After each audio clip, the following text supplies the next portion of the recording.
So you take all this stuff that you've learned, and just data mined, like you said, over the years, and put that into what your company is now.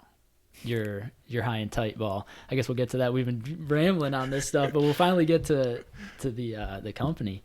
How did you think of the idea to come up with this? Was it just a pain that you saw on teams that you've been around to fumbles is just and there was no training out there to No, to really remedy the situation? You actually missed. You actually saw it. You experienced it.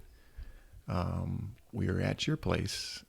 We were going in, took the opening kick, and we were driving down the field. Homecoming game, it was raining. And we were punching it in, and we fumbled on the 2-yard line. Yeah. And then like 2 plays later, you went the yard, and it was all downhill from there. We came back, and that was a close game. Yeah, it was. Yeah. But that first drive, when we fumbled and didn't punch it in, and it was tone setter, 52 off. It was a belly option. It was handoff. It was give, no big deal, and the ball got punched out. That happened in 6 other games that year.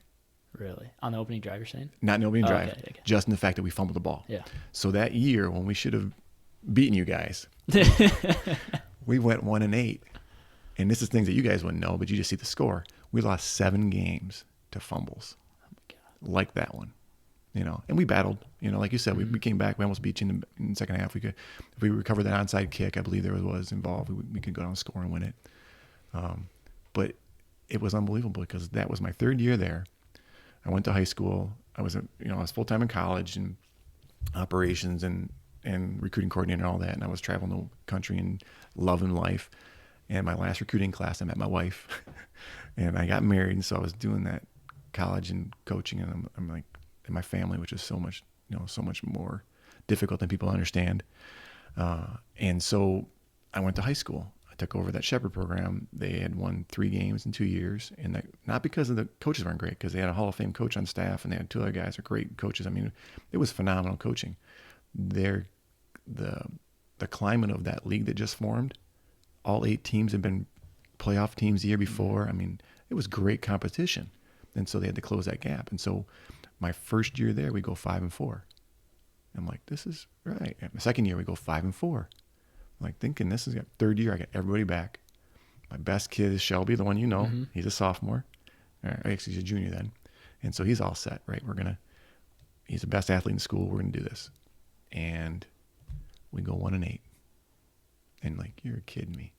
Like, this happened? But it was all because of fumbles. And so I was crying with these kids after games. And once again, I alluded to the fact that there's 2 types of people: problem staters and problem solvers. And I'm not going to spend time in problem stating. I'm going to spend it on problem solving. So I literally said to them, I'm going to find a solution to this. And that led me down a great journey of meeting a lot of people who were a lot smarter than I was, who I would ask questions and they'd give me a perspective, and then I'd have to mull it over and try to go forward. And so I came to the conclusion that every time I looked at video, I couldn't tell if the ball was tight to the body or not. It appeared to be. Mm-hmm. Even the ones that we fumbled against you, it looked like he had it up against his breastplate like he had no other time, and it got punched out. And so it's like, how do you truly know that it's tight?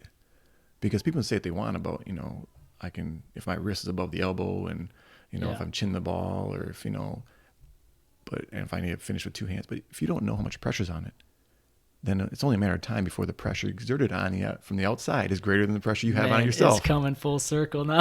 Right?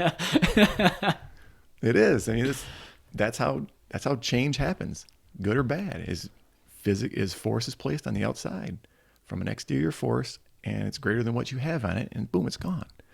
And so I was like, okay, so how do I know that? I need some kind of recognition. And I started with like lights on it, and then the whole idea of like audible, I can know that even when I'm looking at something else, because we're so much about what we see. Mm-hmm. Right? You talk about that, how you read people, like body language. Yeah. I'm a 90-10. Like 90% of what I see is what I hear. The 10% is what you say. And so I was like, oh, that's really cool. And then I started asking guys that are experts in conditioning and habits, and they're like, well, it takes this much, and you need to be able to if you're going to create a habit, you need to be able to read things, and you need to know what's happening. And then operant conditioning in psychology, it's like you want feedback, you want to be positive, really enforced. And so I was like, okay, so it has to be a beep, so I know something's different. So now my practices are different. Like the ball's beeping, the guys know it, they're thinking about it, they're hearing it. So they do all they need to do and are getting different results, right? They're thinking, their mind isn't out there, their mind's in here. I still tell a story about when I first introduced you to the ball as a player, and we were doing the inside run, and you were finished after the linebacker, and you clamped down, and I was like, why'd you do that? There was nobody else around. You're like, why'd you beat it? He goes, I didn't have the ball set right, coach. And I was like, what? And you said to me, you could feel when you're on the seams or if you're on the panels, and the ball wasn't sitting right in your pocket. And I was like, oh, so it is true, right? Quarterbacks don't look for the laces, they feel it. Running backs can feel the ball position if they train it enough. And you were the first person that realized that. And I always tell everybody, I tell the coaches, I go, you know that guy that does everything you tell him to do and a little bit beyond? I go, that's my guy David that did that, right? He took it, everything I said, he took it to the next level. And so he was very aware that I could because he knew that if you fumbled the ball, you weren't going back in the game. No, absolutely not. You had zero margin for error. The problem exists in our world with the greatest athletes is they have a bigger margin for error than us. They can afford 1 or 2 fumbles. And so coaches get conditioned to saying, okay, there's going to be fumbles. That coach, I talked to this just yesterday about the Power 5 coach about, his guy only had 1 fumble and his guy only had 2 fumbles. He's like, that's going to happen. And I was just cringing. I was cringing. I'm like nails on a chalkboard, like, you've given in, And he's a great coach and he's a great detail guy, but he's also got conditioned that there's a margin for error and it's acceptable. And I'm like, no, I'm not going to do that. And in my mindset, because of all the experience we had, what helps me get away from being like everybody else in that regard is I'll take that mindset that he has and apply it to something greater, something stupid. Like, okay, so one time that I cheated my wife is okay. Yeah. I just can't do it 2 or 3 times right. or 10 times. And people are like, that's dumb. I go, it may be dumb to you, but it allows me to focus and say, is this important? Should I apply this situation to, like, it's okay, let it go? Or should I say, nope, this is pretty important, And I don't know how many teams this year lost the game because of a fumble, but if they could change that and come back, would they? And as I tell them, 1 fumble's too many. And people look at me like I'm crazy, but I'm like, all you got to do is experience that 1 fumble. That brings you to the lowest spot in your life, loses you a national championship, loses you the last game of your career. I got one NFL guy who lost his paycheck because of it. He had 1 too many fumbles and then didn't get his second contract. He literally lost out on millions of dollars. So, the pain is so high that, and you got the only ball that's the solution.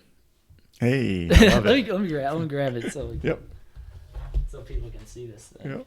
I don't know if I remember how to do this. This is the first time I picked up a football. There you go. Yep. You got the X. Look it up. Oh, yeah, there we go.